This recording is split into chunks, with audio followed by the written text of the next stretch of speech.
Welcome to my channel Hema creatives. ಇವತ್ತು ಶಾವಿಗೆ ಪಲಾವ್ ಹೇಗೆ ಮಾಡೋದು ಅಂತ ತೋರಿಸ್ತಾ ಇದ್ದೀನಿ. ಓನ್ಲಿ 5 ಮಿನಿಟ್ಸಲ್ಲಿ ರೆಡಿ ಆಗುತ್ತೆ. ತುಂಬ ಟೇಸ್ಟಿಯಾಗಿರುತ್ತೆ. ಫ್ರೆಶ್ ತರಕಾರಿ ಇದ್ದರೆ 2 ಬೌಲ್ಸ್ ಹಾಕಿದ್ರೆ ಸಾಕು. ತುಂಬ ಟೇಸ್ಟಿಯಾಗಿರುತ್ತೆ. ಹೇಗೆ ಮಾಡೋದು ಅಂತ ಸ್ಟಾರ್ಟ್ ಮಾಡ್ತಾ ಇದ್ದೀನಿ ನೋಡಿ.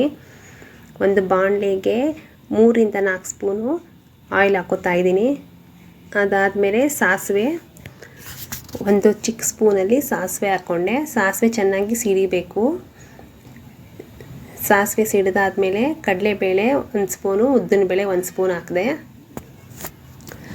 ಕಡಲೆಬೇಳೆ ಉದ್ದಿನಬೇಳೆ ಸ್ವಲ್ಪ ಹೊತ್ತಾದಮೇಲೆ 2 ಸಣ್ಣಕ್ಕೆ ಉದ್ದಕ್ಕೆ ಹೆಚ್ಕೊಂಡಿರೋ ಈರುಳ್ಳಿನ ಆ್ಯಡ್ ಮಾಡ್ತಾ ಇದ್ದೀನಿ.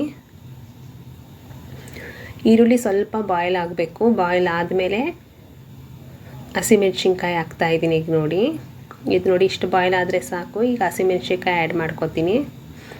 5 ರಿಂದ 6 ಹಸಿಮೆಣ್ಸಿನ್ಕಾಯಿ ತೊಗೊಂಡಿದ್ದೀನಿ. ನಿಮಗೆ ಎಷ್ಟು ಬೇಕೋ ಖಾರಕ್ಕೆ ಅಷ್ಟು ತಗೊಳ್ಳಿ.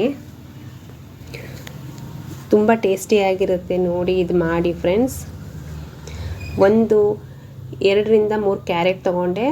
1 ಬೌಲು ಬೀನಿಸು ಸಣ್ಣಕ್ಕೆ ಹೆಚ್ಕೊಂಡಿದ್ದೆ. ಇದು ಮೇನ್ ಸಣ್ಣಕ್ಕೆ ಹೆಚ್ಕೊಳ್ಳಿ, ದಪ್ಪ ದಪ್ಪಕ್ಕಿದ್ರೆ ಟೇಸ್ಟ್ ಇರಲ್ಲ, ಅದಕ್ಕೋಸ್ಕರ ಹೇಳ್ತಾ ಇದ್ದೀನಿ. ಸಣ್ಣಕ್ಕಿರಬೇಕು ತರಕಾರಿನ. ಇದು ಸ್ವಲ್ಪ ಆಯಿಲಲ್ಲೇ ಫ್ರೈ ಮಾಡಬೇಕು, ಜಲ್ದಿ ಬಾಯ್ಲ್ ಆಗುತ್ತೆ ಅಂತ. ಅದಾದಮೇಲೆ ಸ್ವಲ್ಪ ಅರಿಶಿನ, 1/4 ಸ್ಪೂನ್ ಅರಿಶಿನ ಹಾಕ್ತಾಯಿದ್ದೀನಿ. ಆಯಿಲಲ್ಲೇ ಹಂಗೆ ವೆಜಿಟೇಬಲ್ಸ್ನ ಫ್ರೈ ಮಾಡಿ. 1 ಸ್ಪೂನು ಸಾಲ್ಟ್ ತೊಗೊಂಡೆ. ನಿಮಗೆ ಎಷ್ಟು ವೆಜಿಟೇಬಲ್ಸ್ ಬೇಕೋ ಅಷ್ಟು ಆ್ಯಡ್ ಮಾಡಿ. ಜಿಂಜರ್ ಗಾರ್ಲಿಕ್ ಪೇಸ್ಟು 1/4 ಸ್ಪೂನ್ ಹಾಕ್ಕೊಂಡೆ. ತರಕಾರಿ ಬಾಯ್ಲ್ ಆದಮೇಲೆ ಜಿಂಜರ್ ಗಾರ್ಲಿಕ್ ಪೇಸ್ಟ್ ಆ್ಯಡ್ ಮಾಡಿಕೊಂಡೆ, ಫ್ಲೇವರ್ ಡಿಫ್ರೆಂಟಾಗಿ ಬರುತ್ತೆ ಅಂತ. ಅದು ಬಾಯ್ಲ್ ಎಲ್ಲ ಆದಮೇಲೆ 1.5 ಗ್ಲಾಸ್ ವಾಟರ್ ಹಾಕ್ಕೊಳ್ತೀನಿ.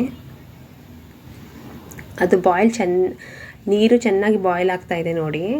ಇವಾಗ ನಾನು ಶಾವಿಗೆ ಹಾಕ್ತಾಯಿದ್ದೀನಿ. ಇದು ಅನಿಲ್ ಶಾವಿಗೆ ತೊಗೊಂಡಿದ್ದೆ. ಇದಾದಮೇಲೆ ಸ್ವಲ್ಪ ಮೇಲಿಂದ ತಿರುಗಿಸ್ತಾ ಇದ್ದೀನಿ ನೋಡಿ.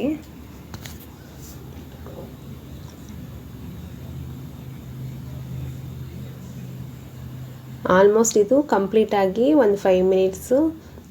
ಇಷ್ಟು ಬಾಯ್ಲ್ ಆದಮೇಲೆ 1/4 spoon garam masala powder add ಮಾಡಿದೆ. ಇದಾದಮೇಲೆ 20 ನಿಮಿಷ ಕ್ಲೋಸ್ ಮಾಡಿ ಇಟ್ಬಿಟ್ರೆ ಸಾಕು. ಆಲ್ಮೋಸ್ಟ್ ಕಂಪ್ಲೀಟ್ ಆಗುತ್ತೆ. ಕೊತ್ತಂಬರಿ ಸೊಪ್ಪು ಲಾಸ್ಟಿಗೆ ಆ್ಯಡ್ ಮಾಡಿದೆ.